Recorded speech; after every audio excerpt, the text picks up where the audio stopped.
रवि नाम का एक लड़का दिल्ली की किसी फैक्ट्री में सफाई का काम किया करता था। उसके घर से फैक्ट्री करीब 5 किलोमीटर दूर थी। वो हमेशा अपनी साइकिल से ही फैक्ट्री जाता था। रोज की ही तरह आज भी वो घर से फैक्ट्री के लिए निकला। उसे रास्ते में पड़ने वाले एक चौराहे पर एक लड़की दिखी जो उसे गुस्से में घूर रही थी। लड़के ने भी उसे देखा और फिर मुंह फेर कर फैक्ट्री चला गया। अगले दिन भी सुबह वो लड़की उसी जगह पर खड़ी थी और रवि को घूर रही थी। उसने पलटकर लड़की को नहीं देखा और सीधे अपने काम पर चला गया। रोजाना इसी तरह हफ्ते भर वो लड़की चौराहे पर खड़ी होकर रवि को घूरती थी और रवि उसे अनदेखा करके फैक्ट्री चला जाता था। करीब 7 दिन बाद जब रवि फैक्ट्री जा रहा था तो उसे वो लड़की उस जगह पर खड़ी नहीं दिखी। रवि के मन में हुआ कि आखिर क्या हुआ होगा कि वो लड़की वहां नहीं है। रवि ने सोचा कि उस लड़की से कुछ पूछने या बात करने में भी डर लगता था क्योंकि वो पूरी तरह से घूरती थी। इन्हीं ख्यालों के साथ वो फैक्ट्री पहुंचा और साफ सफाई करके शाम को अपने घर लौट गया। वो लड़की एक हफ्ते तक उस चौराहे पर नहीं दिखी। एक दिन जब शाम को वो लड़का घर पहुंचा तो उसे अपने बेड पर एक चिट्ठी दिखी।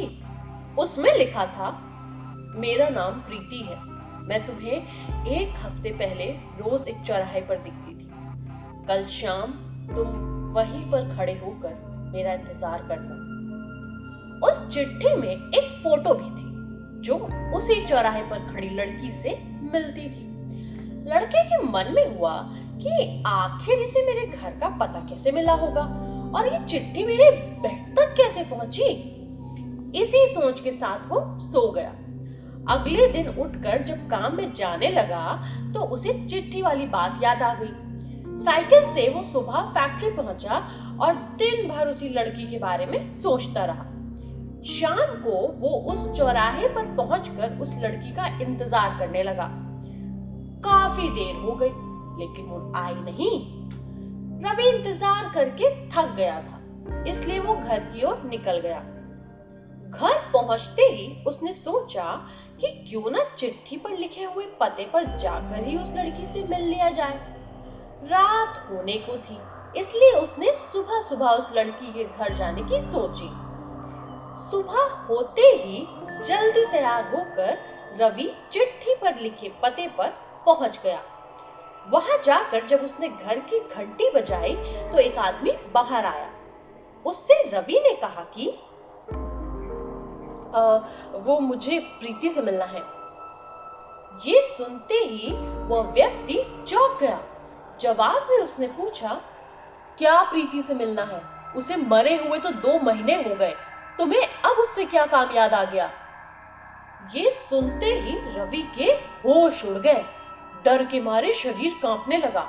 किसी तरह खुद को संभालकर रवि घर पहुंचा और चिट्ठी को जला दिया। उसके मन में कई तरह के सवाल उठने लगे।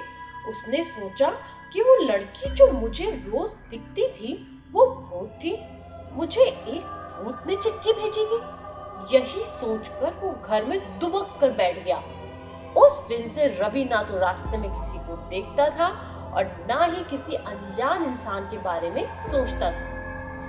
इस कहानी से हमें सीख मिलती है कि किसी अनजान इंसान के बारे में सोचना नहीं चाहिए और बिना किसी व्यक्ति की सही जानकारी के उसके घर तो बिल्कुल नहीं जाना चाहिए।